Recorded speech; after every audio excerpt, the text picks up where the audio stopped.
This is a lovely street we are living off of in Delhi, and this is a Brahma Bowl, I believe. And as you can see, this is a pretty nice little region here. And if you ever want to come and do some relaxing, you don't come here. You don't. Oh, Katie doesn't like it. It's all right. I mean, it smells like shit. There are tons of flies everywhere. You hardly ever have a moment where you can just stand still where people aren't bugging you. Like right now, it's shocking that no one has come up and talked to us. But I think since I'm talking to a camera, they don't know what to do with that because they've never seen a camcorder before. I was kind of hoping somebody would walk up to us so I can get them involved. We could videotape the whole process. That's true. One day we're just going to turn on the camera with one of these touts. Like I've been thinking up lines to ask them to make them go away, and it started to work, and it's getting pretty exciting. Here comes the Brahma Bowl. Watch yourself. We about got runs over. Well, that's India. So we've walked out of Old Delhi into what I think is, at least in the direction of what they call New Delhi. And the president's house is like, essentially the same thing as the White House, is somewhere up in this region. I'm not sure exactly what building. I kind of think it's probably the thing at the end of that big road. And this round thing over here is the parliamentary house. And then there's these guys with machine guns and stuff. And this says media, OB, van, and escort and pilot vehicles only, which makes me kind of think maybe the president is on the move today, but I'm not 100% sure, of course. This is all speculation. And there's a lot of news vans over there with satellite dishes up. So, I mean, there's something news-ish going on.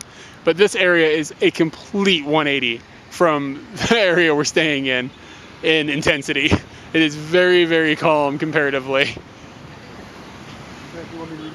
This is the president's house. He's got a few elephant bushes outside, which look really cool. The building is kind of drab and it's under construction like most of Delhi is at the moment for the games that are to come here, the Commonwealth Games. This is as close as we can get. I'm standing behind a gate, but I've managed to get the camera in there so it doesn't look so bad. This is where their Obama lives. So apparently these are houses of the ministry, I guess. I don't know what the hell that means, to be honest. Some sort of political houses, and they're both one on each side, and then so you can tell where we're at. That's the president's house again. And then down directly in front of us is the Indian Gate, or the Gate of India or something, and you can see it right there.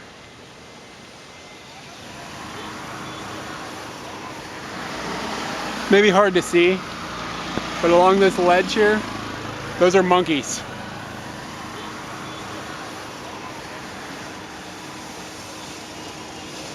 It's a bit ghetto around here, but this government area, I really like just how massive the buildings feel, and I hope that comes through on camera, but they're just looming over you. And I think we're here at a good time too, as the clouds are kind of breaking up and stuff. It helps the atmosphere a little bit. But it just feels really big, these huge wide streets, and maybe it's just in comparison to what we've been walking around in, but it's just a neat distinction. I found some pigeons. Katie found some pigeons. This is the India Gate, and it is a monument to the soldiers from India, 90,000 of them that have died in different various wars, mostly in Europe. And it's really grand and really big. And right here, we just, these ladies over here are doing hentai, I guess, tattoos.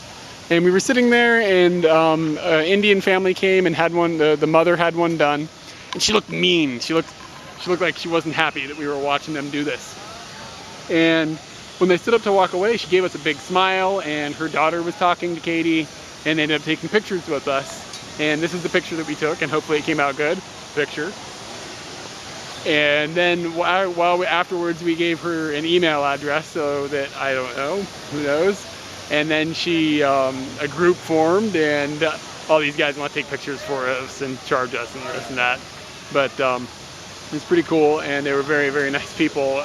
And we expected them to be kind of mean because of the way they were looking at us, but we're completely wrong. They were very, very friendly. I made a friend, and I also made another friend. From what I can tell, you're not supposed to have cameras in here, so I'm just gonna look like I'm talking to myself for a second. Anyways, a Muslim woman just touched the condoms in my bag, and that was real awkward.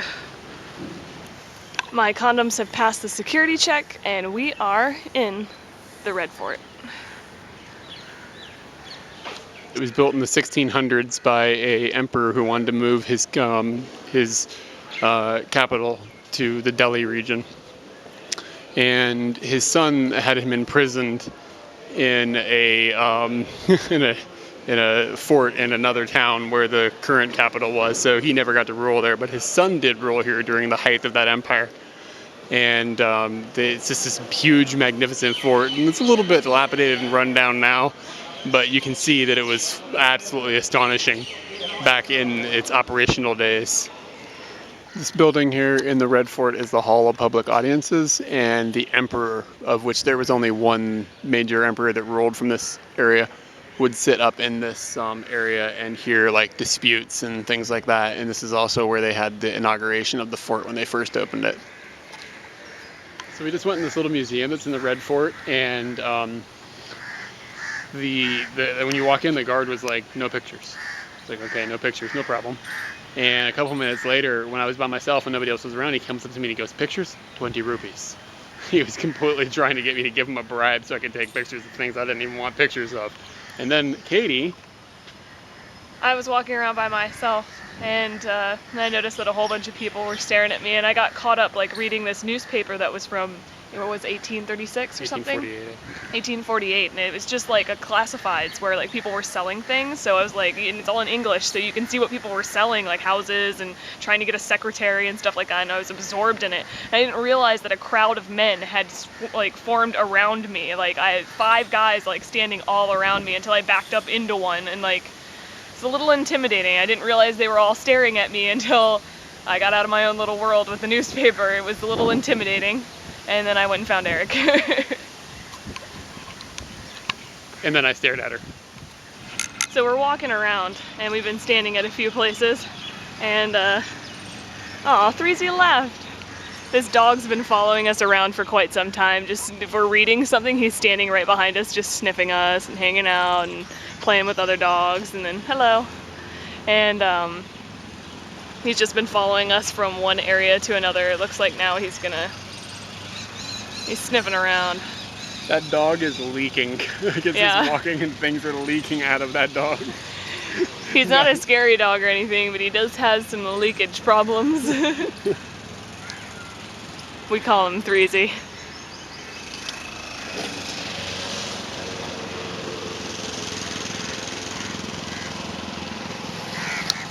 He's not letting us get like even 10 feet away from him. This is like a garden and courtyard area in the Red Fort, and this is a marble pavilion, and there's a couple of them in here. Like it's completely just solid marble, that's all it is. And then there's these big buildings back here and stuff, and you can see these, these are like pools for water. And there are like canalways over here, and the canalways run in and out of the buildings so that people could have water in there, you know, wash themselves or whatever. So all of this stuff goes all back and forth across here, and then it goes through all of these big buildings and these things. It's really kind of crazy. And this damn dog is still following us around. It literally is part of our pack now. 3Z really likes the Red Fort. Ooh, it's really weird.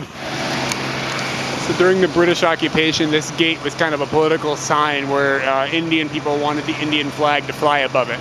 And now as of 1950 or whatever, when the revolution took place, their handover, more than revolution, there is now an Indian flag flying. So it's a big symbol for them. This gate and that flag and everything. It's a big thing of pride for Indian people. So August 15th is the Independence Day for India, and they have a celebration where the Prime Minister comes and he goes up here and gives a speech, and they have all these people come out here, and I guess it's invite only, kind of the way it was described to me. And you can see that they're just setting up things, and looks like they just restored this wall, and they're tearing down their giant bamboo scaffolding now. You can see that's that flag I was talking about earlier, if this is all right in order. Anyway, so they're tearing down this bamboo scaffolding and just getting things prepared so it looks nice for the celebration.